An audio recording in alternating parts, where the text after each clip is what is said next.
The champagne flutes trembled on their silver trays. 200 pairs of eyes burned into my skin. My left cheek throbbed with a heat that seemed to spread through my entire body, radiating outward like ripples in poisoned water. The string quartet had stopped mid-note, their bows frozen in the air.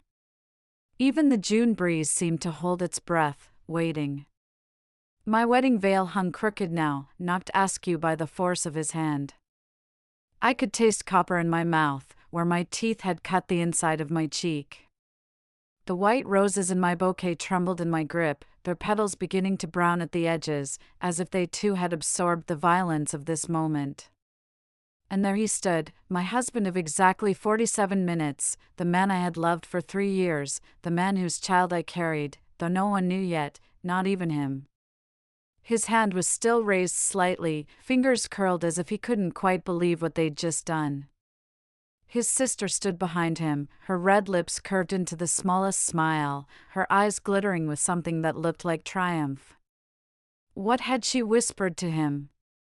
What words could shatter a man's love so completely that he would strike his bride in front of everyone they knew? I opened my mouth. The silence stretched, taut as a wire ready to snap. Everyone leaned forward, waiting for me to cry, to run, to crumble. But I didn't cry. I smiled. And what I did next, what I said in that crystal-clear voice that carried across the stunned garden reception, would destroy him in ways he couldn't possibly imagine. But I'm getting ahead of myself. Let me take you back. Let me show you how we got here, to this moment of beautiful, terrible ruin. Before we continue, please write in the comments which country you are watching this video from. We love knowing where our global family is tuning in from. And if this is your first time on this channel, please subscribe. Your support helps us bring even more epic revenge tales of life. Enjoy listening. I met Julian Clark on the worst day of my life. My mother had just died, pancreatic cancer, swift and merciless. I was 26 years old, standing in the funeral home parking lot, trying to remember how to breathe. The air tasted like exhaust and cut grass.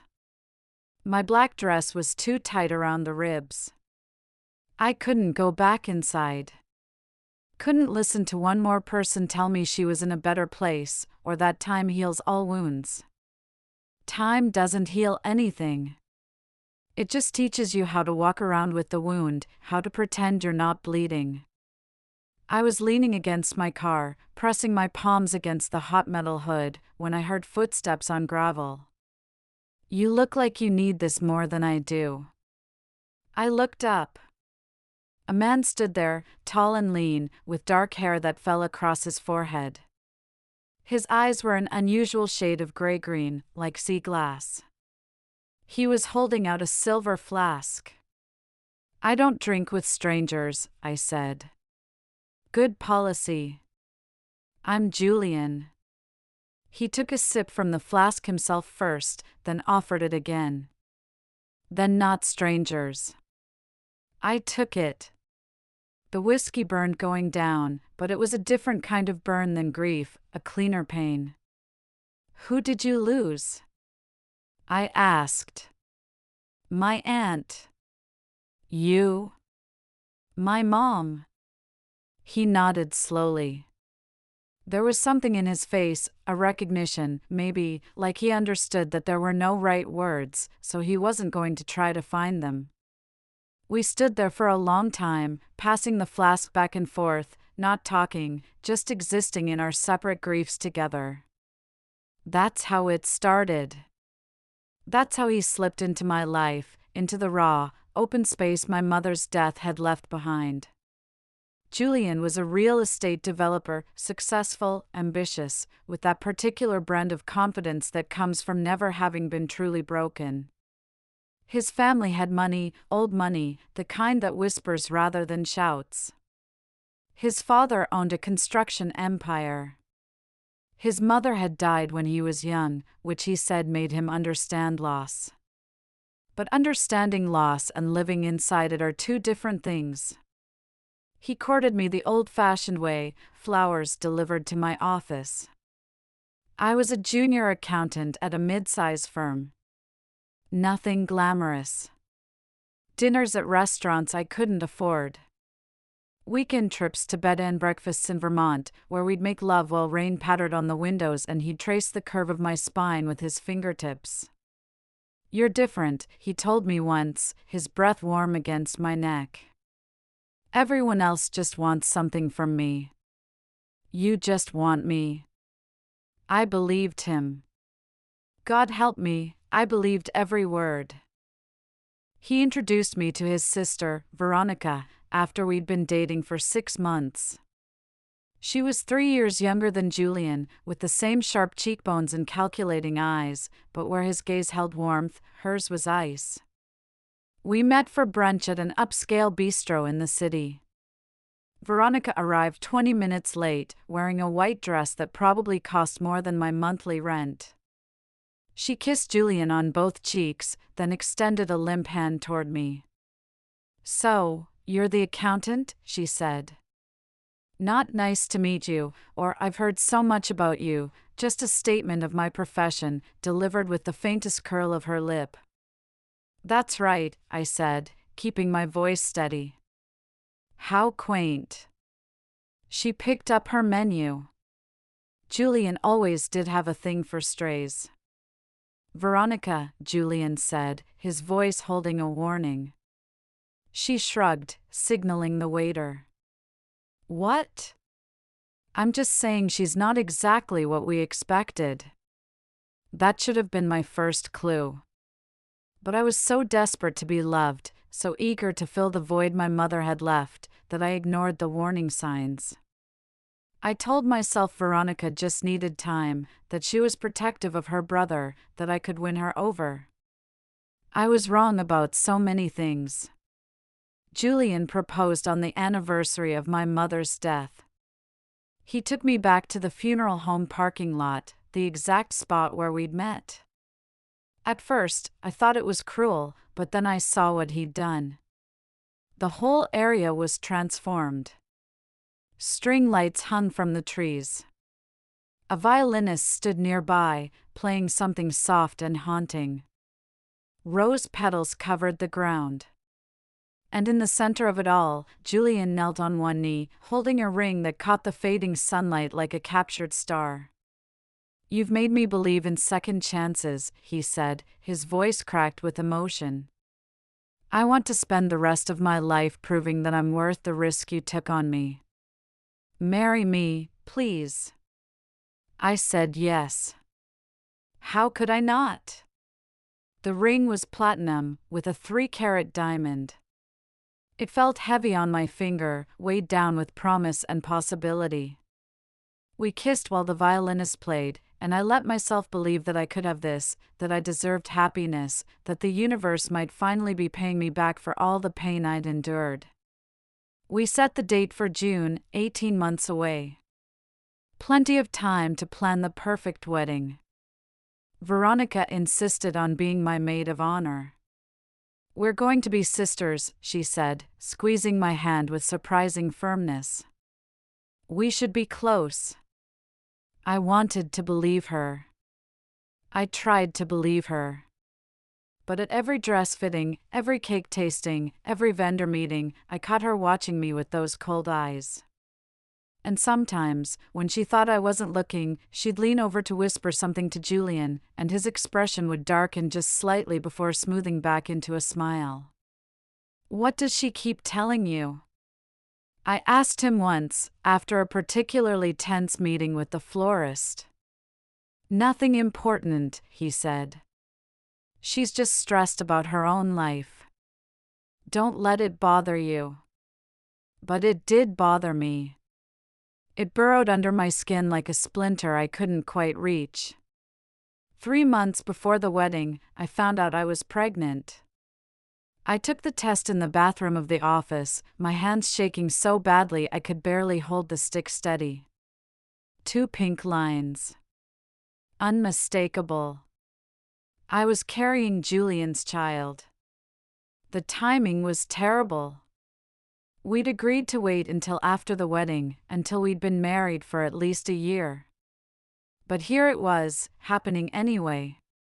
Life refusing to follow our carefully laid plans. I decided to tell him that night over dinner. I'd picked out a little onesie that said worth the wait and wrapped it in tissue paper. I was nervous but excited. This was our future growing inside me. This was proof that something good could come from all the pain. I arrived at his apartment early, using the key he'd given me. The lights were off, but I heard voices coming from the bedroom, Julian's voice and another, female. My heart stopped. For one terrible moment, I thought, but then I recognized the second voice. Veronica. I crept closer, not meaning to eavesdrop, but unable to help myself. The bedroom door was cracked open. Through the gap, I could see them sitting on the edge of the bed, their backs to me. You have to tell her before the wedding, Veronica was saying. It's not fair to let her walk into this blind. I can't, Julian said. His voice was thick with something, guilt, fear. If she finds out, she'll leave. Then maybe she should leave. This is a disaster waiting to happen, and you know it. I love her. Do you? Or do you love the idea of her? The sweet, broken little orphan who worships the ground you walk on? Veronica's voice was acid. I've done the research, Julian. Her financial history is a mess. She's got credit card debt, student loans, a bankruptcy from when she was 22. That's not who she is now. Isn't it? Wake up. She's using you. She saw dollar signs and a way out of her pathetic little life, and she latched on. Just like, don't. Julian's voice cracked like a whip. Don't compare her to Mom. A long silence. Then Veronica's voice, softer now, more dangerous. I'm just trying to protect you. You know what happened to Dad after Mom died? How that woman swooped in, played the grieving widow, and walked away with half his fortune. I won't let the same thing happen to you. My hand was pressed against my mouth, holding back a sound that was half gasp, half sob. Credit card debt. Bankruptcy. I'd had financial troubles in my early 20s, yes, everyone did. But I'd worked my way out of them, slowly, painfully. And I'd never, ever seen Julian as a meal ticket. Had I? The doubt crept in like poison gas. Had some unconscious part of me been drawn to his stability, his wealth, his ability to provide the security my life had always lacked? No. I loved him. I loved him for who he was, not what he had. But standing there in the darkness, listening to them dissect my character, my motives, my worth, I felt something crack inside me, something I didn't even know was fragile until it broke. I backed away silently. I left the apartment. The onesie stayed in my purse, unwrapped, the secret of our child unspoken. I didn't tell him what I'd overheard. I told myself I was being paranoid, that I'd misunderstood. But the words echoed in my head for weeks. She's using you. Pathetic little life. Just like Mom. The wedding preparations accelerated into a frenzied blur. My morning sickness was getting worse, but I hid it. I smiled through the final fittings, the rehearsal dinner, the endless stream of relatives arriving from out of town. Julian seemed distracted. He worked late more often. He took phone calls in other rooms. Sometimes I caught him staring at me with an expression I couldn't read, like he was trying to solve a puzzle he didn't understand. Are you happy? I asked him one night, a week before the wedding. We were in bed, the lights off, the city glowing through the windows. He turned to face me, his features obscured by shadow. What kind of question is that? An honest one. Are you happy about us? About getting married? He was quiet for a long time. Too long. I love you, he finally said, which wasn't the same as yes. I wanted to push, to demand real answers, but I was afraid of what I might hear. So I let it go, swallowing the question down with all the other unspoken things between us. Veronica threw me a bridal shower that felt more like an interrogation than a celebration. His aunts and cousins asked pointed questions about my family, my background, my career plans. Someone mentioned that I'd be signing a prenuptial agreement, hadn't I? When I said we hadn't discussed one, the room went silent. Veronica smiled. Oh, how modern of you both. But her eyes said something else entirely. That night, I asked Julian about the prenup. Veronica mentioned it, I said carefully. Should we? I mean, do you want me to sign one? He looked uncomfortable. My lawyer mentioned it, but I told him no. I don't want to start our marriage assuming it'll fail. But if it would make you feel more secure, no. His voice was sharp, then softer. I trust you. But did he really? The doubt was a living thing now, coiled in my stomach alongside our growing child. The morning of the wedding was chaos wrapped in silk and lace. My bridesmaids fluttered around me like anxious birds while a team of stylists worked on my hair and makeup. The dress, an ivory silk gown with a long train and delicate beading, hung on the back of the door like a ghost. I had woken up nauseous, which was becoming routine. But today it was worse. I barely made it to the bathroom before throwing up what little breakfast I'd managed to eat. Nerves, one of the bridesmaids said sympathetically. Not nerves. Our baby making its presence known. I still hadn't told Julian. I kept meaning to, but the moment never felt right. And now it was our wedding day, and I'd have to wait until tonight, until we were alone in the honeymoon suite, until everything was official and binding. The ceremony was scheduled for 3 o'clock in the afternoon, in the gardens of Julian's family estate, a sprawling property with manicured lawns and ancient oak trees, and a view of the river that looked like something from a painting. 200 guests, an 8-piece orchestra, flowers that had been flown in from Ecuador. It was everything I'd dreamed of, and nothing I'd wanted. Veronica came to my dressing room an hour before the ceremony. She was already in her maid of honor dress, a deep burgundy that made her skin look porcelain. You look beautiful, she said, but the compliment felt hollow. Thank you. She moved closer, studying my reflection in the mirror. Can I tell you something? Sister to sister, my stomach clenched. Of course. Julian's been through a lot. Our mother's death nearly destroyed our father. He became paranoid, convinced that every woman who showed interest in him just wanted his money. It poisoned him, made him suspicious and cruel. She paused, her eyes meeting mine in the glass. Julian's terrified of becoming like him, of being used. I'm not using him, I said quietly. I know that. You know that. But Julian. She sighed.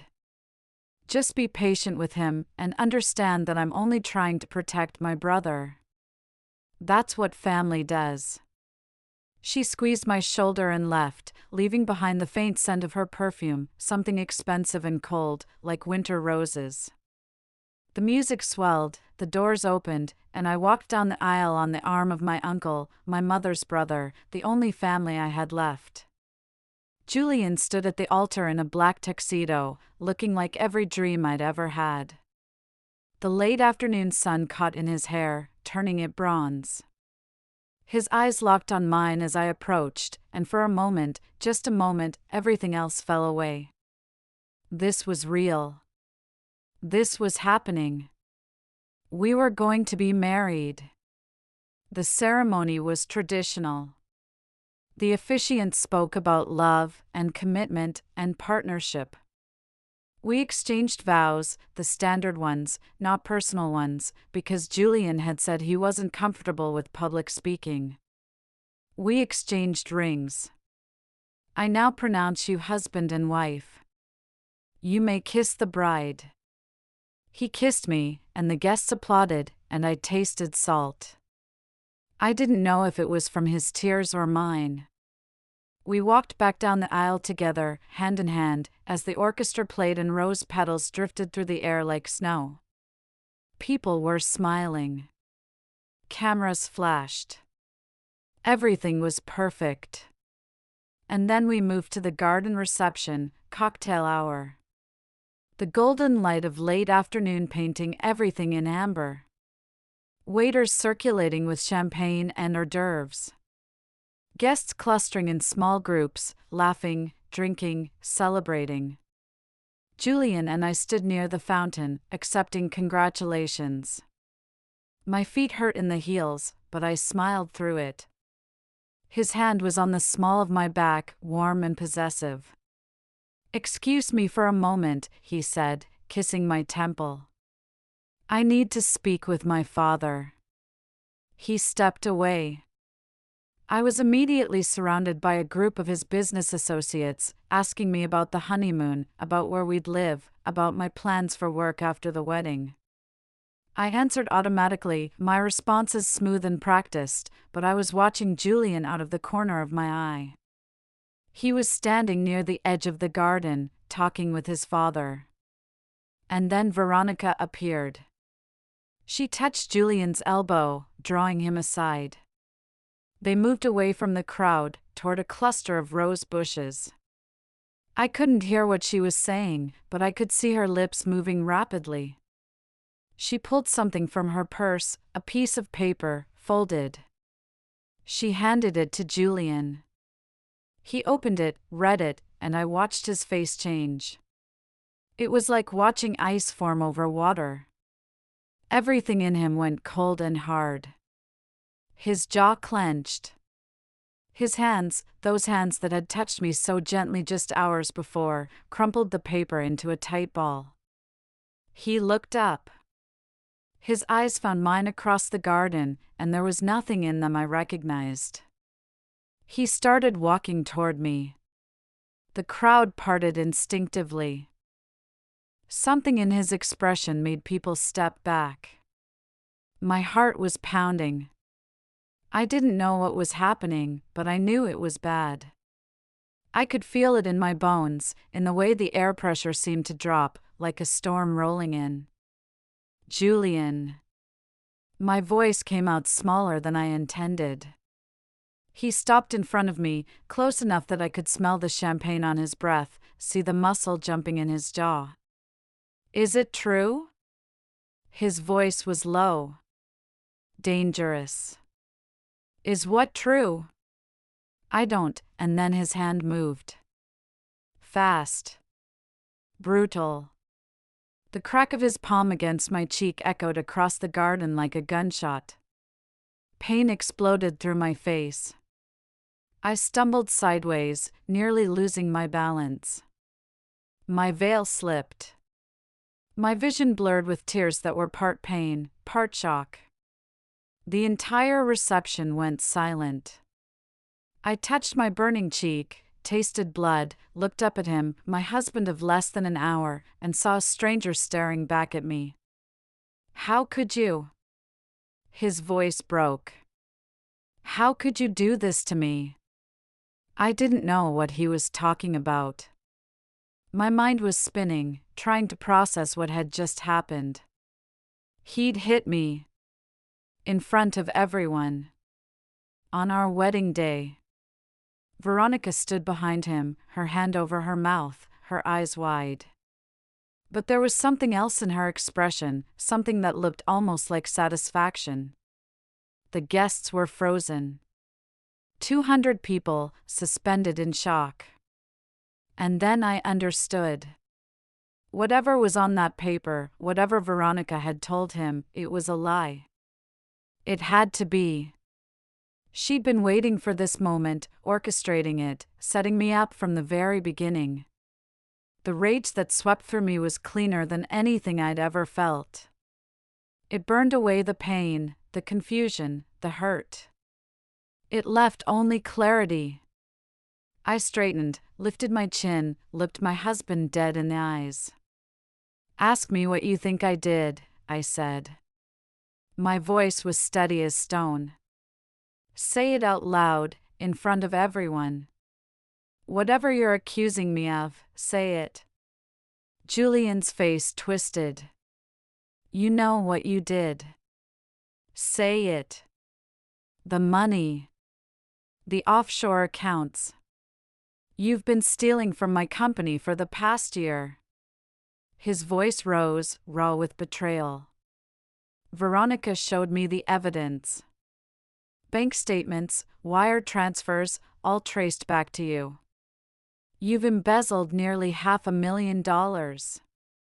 The accusation hung in the air like poison gas. $500,000. Embezzlement. Offshore accounts. I almost laughed. It was so absurd, so obviously fabricated, that for a moment I couldn't comprehend how anyone would believe it. "Show me," I said. "What?" "Show me this evidence. Let everyone see it." Julian hesitated. He looked at Veronica, who quickly stepped forward. "I don't think this is the place," she started. "Show me." I held out my hand. Julian pulled the crumpled paper from his pocket and smoothed it out. It was a printout of bank statements, account numbers, transaction records. My name was highlighted in yellow. Hundreds of transfers, each for several thousand, all funneling into an account in the Cayman Islands. I studied it carefully. The forgery was good. Professional. Someone had spent real time and money creating this. "These are fake," I said. "Don't," Julian's voice cracked. "Don't lie to me anymore. I had my lawyer verify everything. The account exists. The money is real. Your signature is on the transfer authorizations. Then your lawyer is incompetent or in on it." I turned to face the crowd. Some of them looked away, embarrassed. Others leaned forward, hungry for the drama. I raised my voice so everyone could hear. "I have never stolen a single dollar from my husband. I have never opened an offshore account. I have never signed transfer authorizations. This is a fabrication." I turned back to Julian. "And I can prove it." "How?" Veronica's voice was sharp. I smiled at her, a cold, terrible smile. "Because I'm an accountant. And I spent the last 6 months reviewing every single financial document in Julian's company, preparing to merge our finances after the wedding. I know every account, every transaction, every signature. And these," I held up the papers, "are not mine."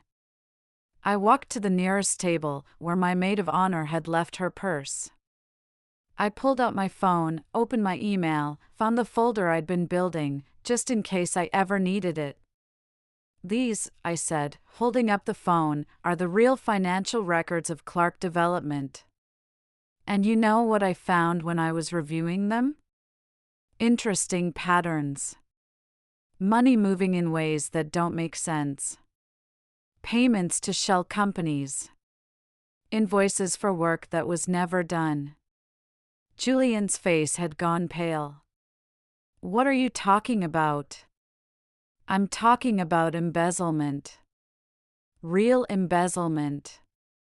Someone has been stealing from your company for years. And I know who. I looked at Veronica. It's you. Veronica laughed. Actually laughed. That's insane. Why would I steal from my own family? Because your father cut you off 2 years ago, didn't he? After you blew through your trust fund gambling. Because you have debts that would bury you if they came to light. Because you saw your brother's company as a piggy bank and you knew exactly how to access it without getting caught. I pulled up a spreadsheet on my phone. Until I started looking. Until I noticed that every shell company you created to funnel money traces back to a single law firm, your boyfriend's law firm. The same boyfriend you've been hiding from your family because they'd never approve of you dating someone so far beneath your social class. Her face went white. You're lying. Am I? Want me to show everyone his name?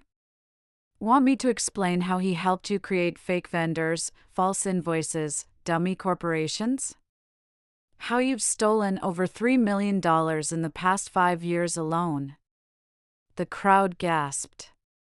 Julian staggered backward like I'd hit him. That's impossible, he said. Veronica would never, she would. And she's been terrified that I'd discover it. That's why she's been poisoning you against me from the beginning. That's why she fabricated this evidence tonight. She was hoping you'd divorce me immediately, before I could finish my audit. Before I could expose her. I turned to Veronica. She was shaking, her perfect composure cracking. You almost got away with it. You're clever.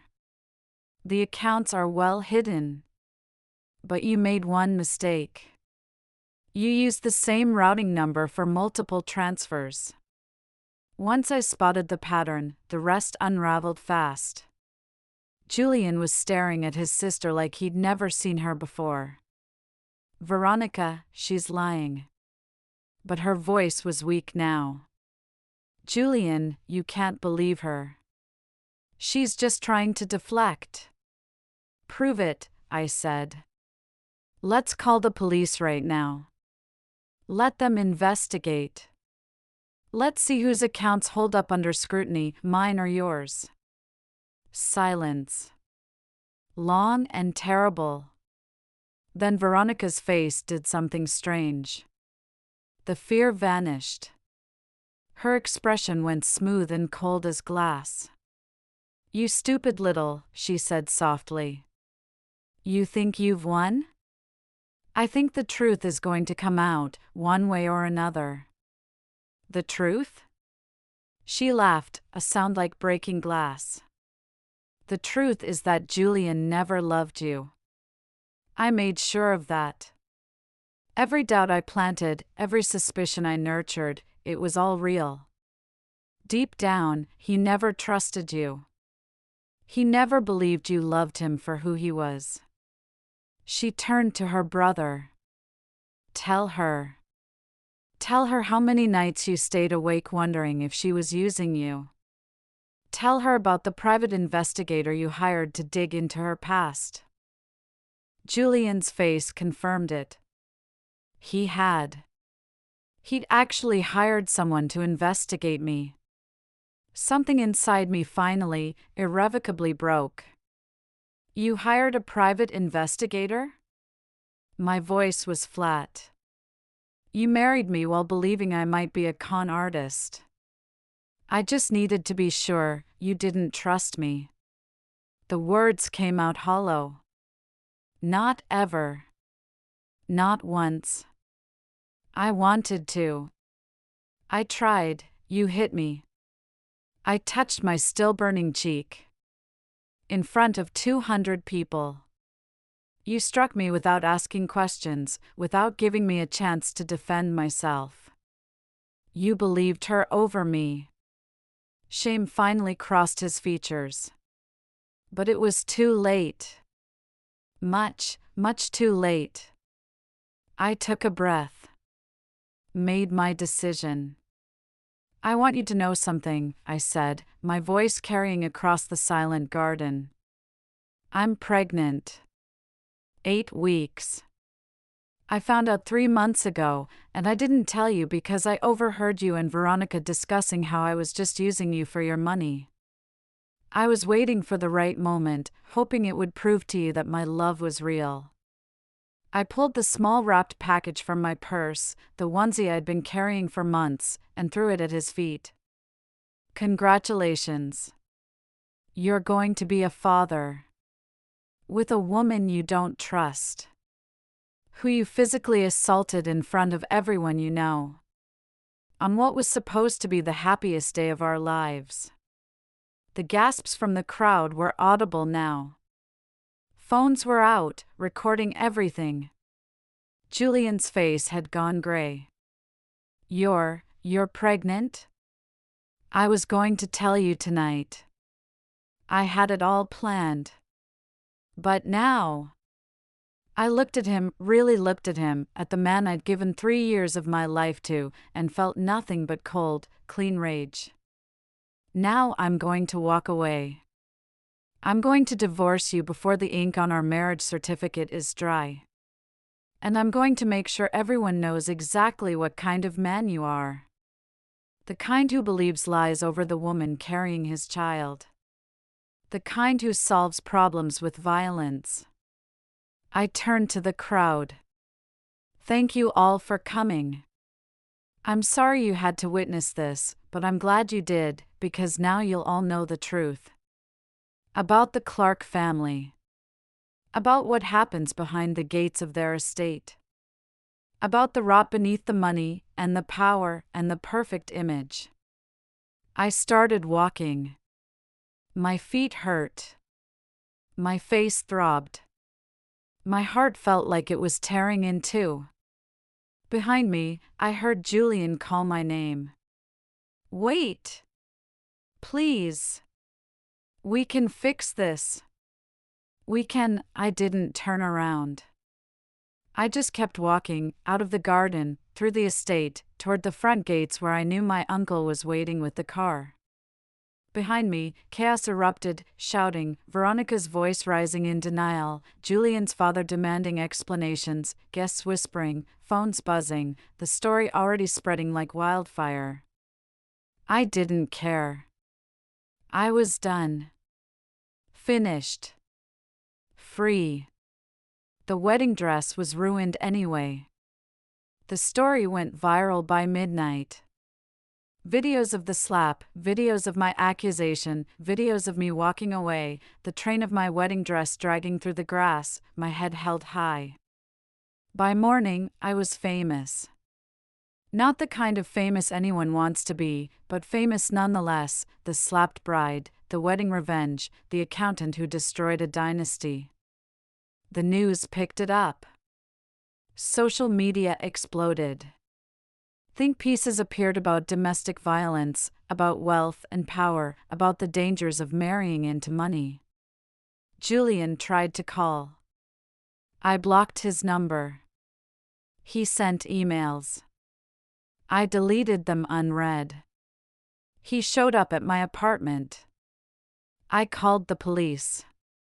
His lawyer sent divorce papers within a week. I signed them gladly. But I also hired my own lawyer, a good one, the kind who smelled blood in the water.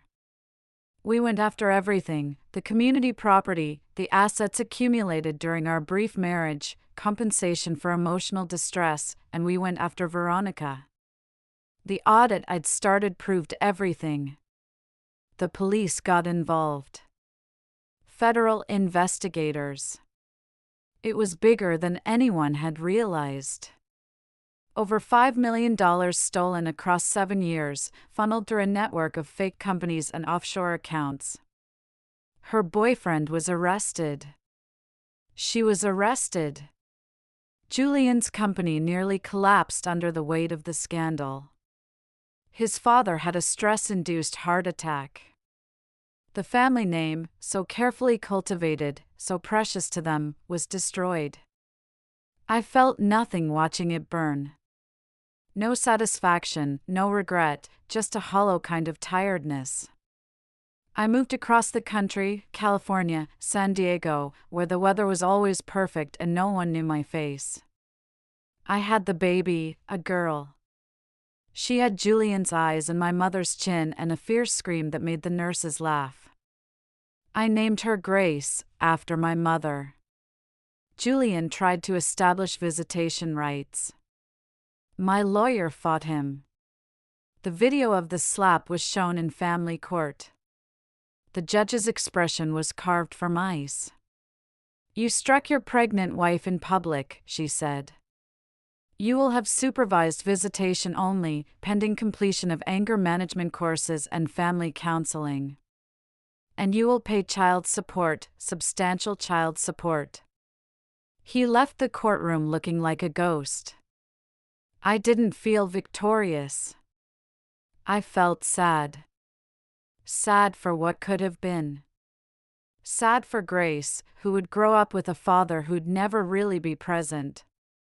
Sad for the girl I'd been, the one who thought love could heal all wounds. But I built a life anyway. I started my own accounting firm specializing in forensic audits.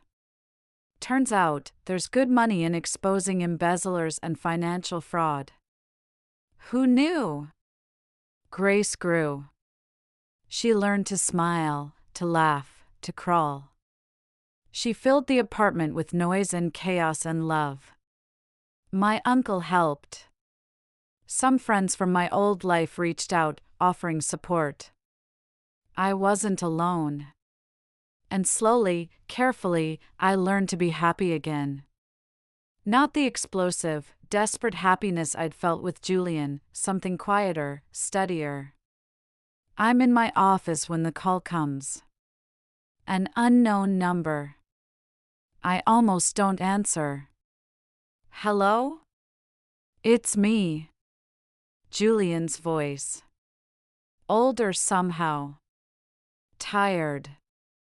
I should hang up, but curiosity holds me on the line. "What do you want?" I wanted you to know. Veronica was sentenced today. 15 years. Federal prison. I know. I read about it. I also wanted to say. He paused. I could hear him breathing, gathering courage. "I'm sorry for everything. You were right about all of it. I didn't trust you. I let her poison me against you, and I hit you. I hate myself for that every single day." Good. Another pause. "How's Grace?" "She's perfect. And you'll see her next month for your supervised visit, right?" "Yes." He cleared his throat. Are you happy?"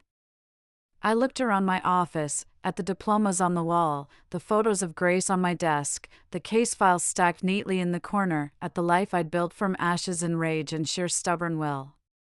"Yes," I said. "I am good." That's good." His voice cracked. "I really did love you, you know. I just didn't know how to trust it." "I know.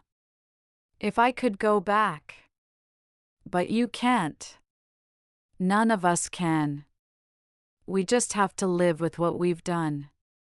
Silence. Then, quietly, "Goodbye." "Goodbye, Julian." I hung up, looked at Grace's photo. She was grinning at the camera, ice cream smeared across her face, pure joy radiating from every pixel. She would never see me crumble the way I almost had.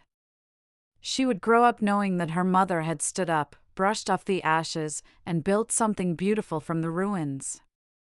I picked up my phone again. There was a text from my uncle, "Dinner this weekend. Grace has been asking for her favorite pancakes." I smiled and typed back, "Wouldn't miss it." Then I returned to the file on my desk. A new case, a woman who suspected her business partner was embezzling. She came to my office yesterday, nervous and shaking, asking if I could help.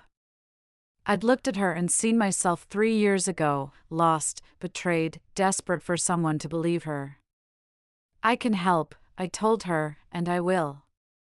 People always ask me if I regret it, walking away from the money, from the lifestyle, from the man I'd loved. The answer is complicated. I don't regret leaving. I don't regret exposing the truth.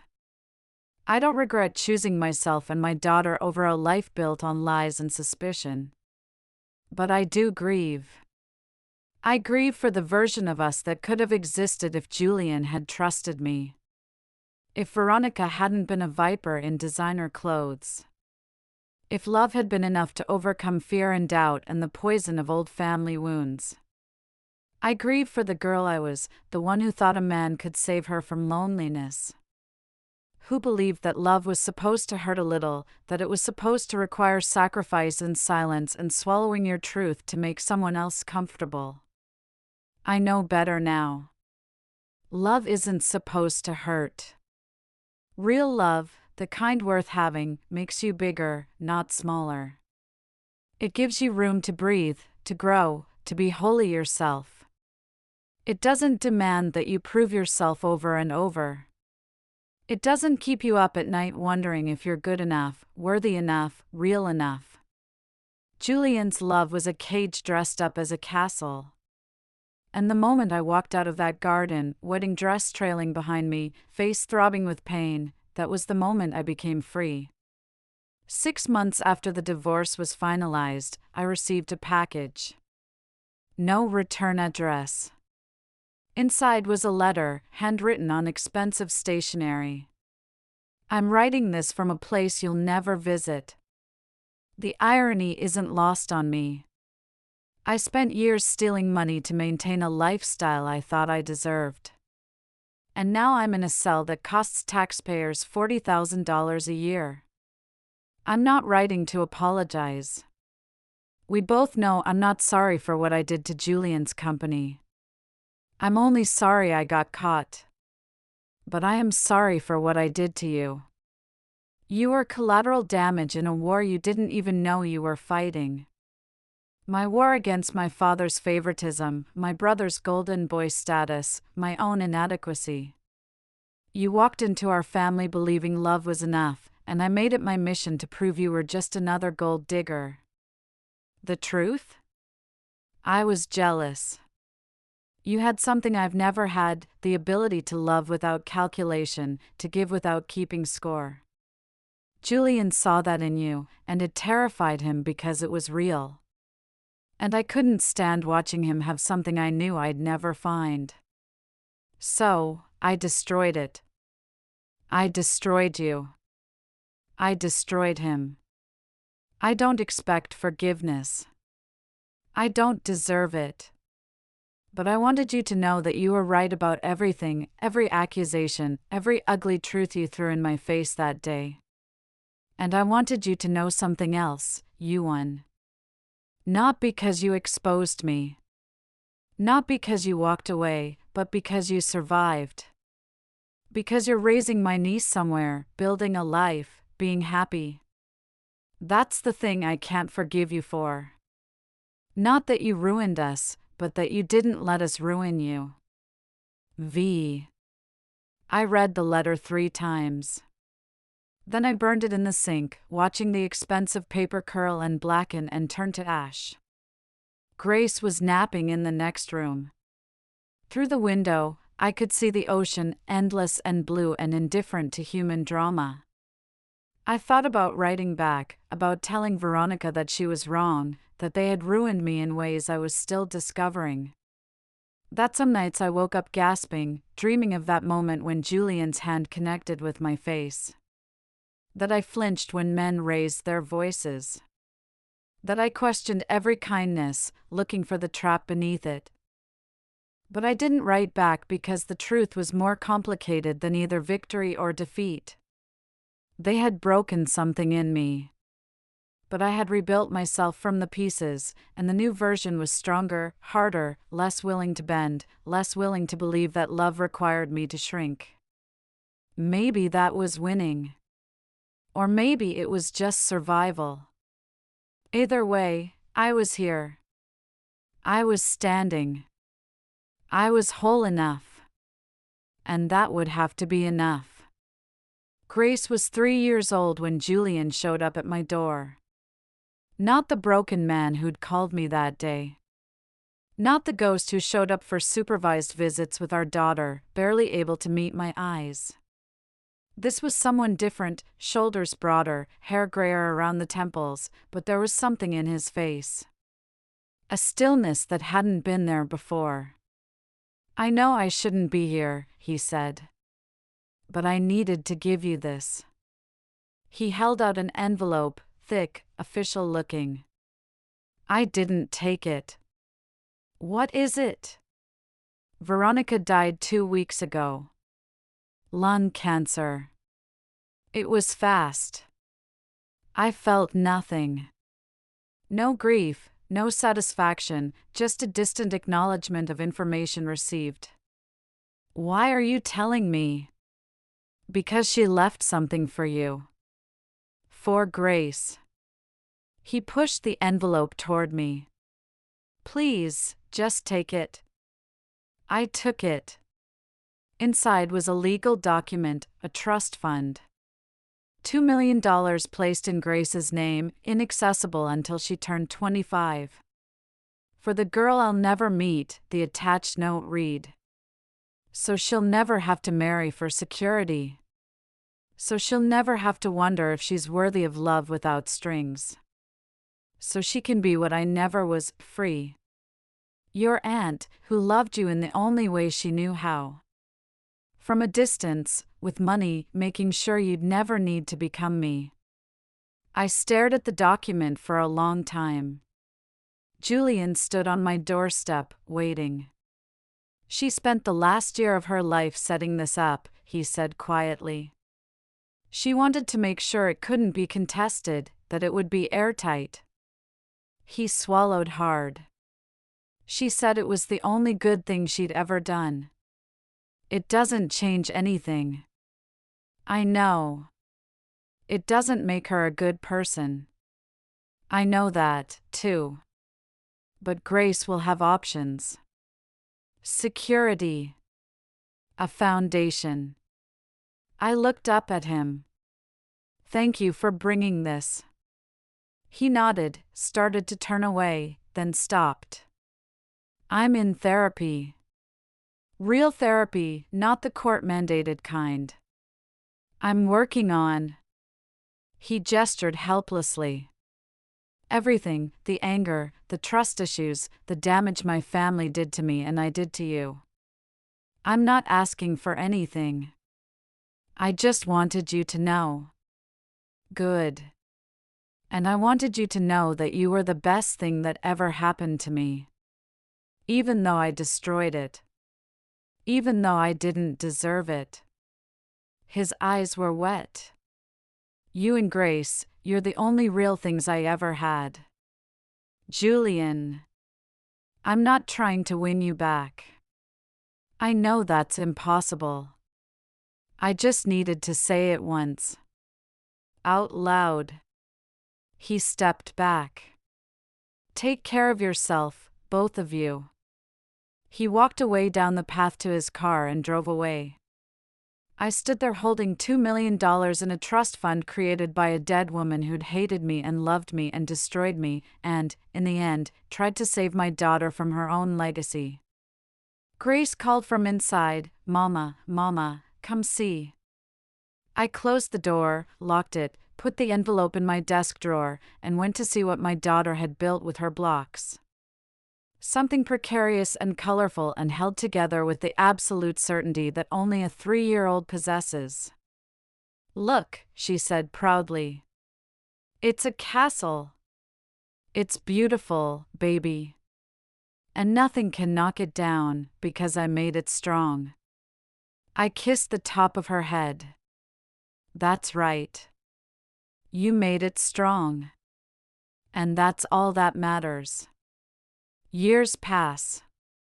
Grace grows. She's 7 now, then 10, then 13. She asks questions about her father, about the wedding day she's heard whispered about but never fully understood. I tell her the truth, age-appropriate versions at first, then more detail as she gets older. I show her the video. Yes, it's still out there, immortal in the way internet infamy always is. I let her see the moment her father struck me, the moment I stood tall, the moment I walked away. Were you scared? She asks. Terrified. But I did it anyway.